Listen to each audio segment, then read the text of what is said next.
How to visit 5 European countries in a week with ease. Most of us love to travel, but even more of us struggle to find the time to do more than 1 or 2 city breaks each year.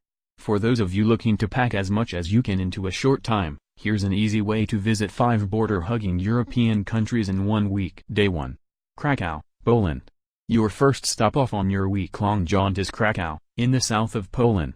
The country's second-largest city with a population of just over 750,000, Krakow is one of the most popular stop-offs for both backpackers and city breakers alike, mostly thanks to its great value.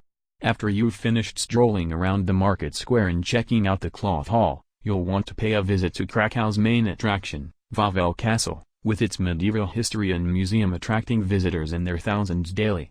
Thankfully for most, you won't need to break the bank here, with a 400 ml glass of beer easily accessible at the equivalent of 90p/1.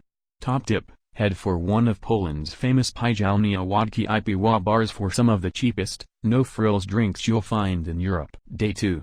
Krakow or Auschwitz, Poland. On the second day of your trip, providing you're relatively hangover-free, you might want to hop on an arranged tour to the Auschwitz concentration camp and Auschwitz-Birkenau. Visits to both sites are extremely harrowing but are definitely worth doing during your time in Krakow. These tours do leave rather early, between 7:30, 8:30 a.m., but if you book an all-day trip, your guide will pick you up from your hotel and transport you to both sites, returning you to your hotel around 4 p.m. It's around a 1.5-hour drive from Krakow to Auschwitz, and tours also include a guide once you get to the sites, giving you further insight into the horrific genocide that millions of Jews endured. If you opt against Auschwitz, there are various free walking tours in Krakow led by informative, local guides that will show you around the city when you are restricted on time. The tours are free but are based on tips, so make sure you have enough cash to tip what you feel the tour was worth. Finally, should you have time, take a guided tour of Wieliczka salt mine, where you can visit a series of underground tunnels with chapels and saline canals. The salt mine is the product of many generations of Polish miners and is a UNESCO-recognized monument. Day 3. Brno, Czech Republic. Day 3 will see you make the very inexpensive journey via Flixbus across the Czech Republic border to Brno. In total, your trip from Krakow to Brno comes in at around 5 hours but usually includes a change in Katowice, close to the Polish-Czech border, so that you can stretch your legs. This little-known Czech city is in the shadow of Prague. They even have competitions to see who can build the most incredible monuments, but is increasing in popularity by the year. If you're looking for a Czech experience but don't fancy the crowds of the capital, Brno is for you. This rather hilly city has a stunning cathedral, an astronomical clock which fires out a marble for spectators to try and catch at 11 a.m. every day and a castle you can get lost in, which also has a set of eerie tunnels to explore beneath it. If you're here in the summer months, you may even be lucky enough to catch a performance in the courtyard. As it's just a one-night stay, there are a number of free walking tours in Brno should you wish to cram a lot of sightseeing into a couple of hours. There's even a running tour for the more sporty travelers. Day 4. Bratislava, Slovakia. Hopping back on the trusty Flixbus, a 105-minute journey will see you in Bratislava, the capital of Slovakia. Though slightly pricier than the previous countries you'll have already visited on this trip, Bratislava is famed for its old town, which is home to some of the liveliest bars and clubs you're likely to encounter in Eastern Europe.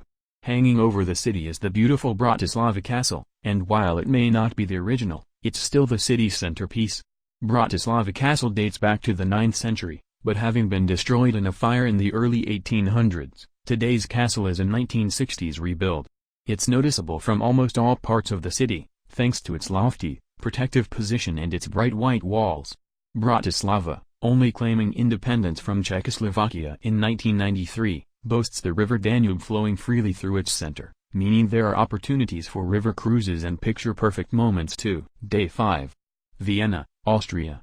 Bratislava's close proximity to a few borders means it's very handily placed for a day trip to Vienna, the capital of Austria.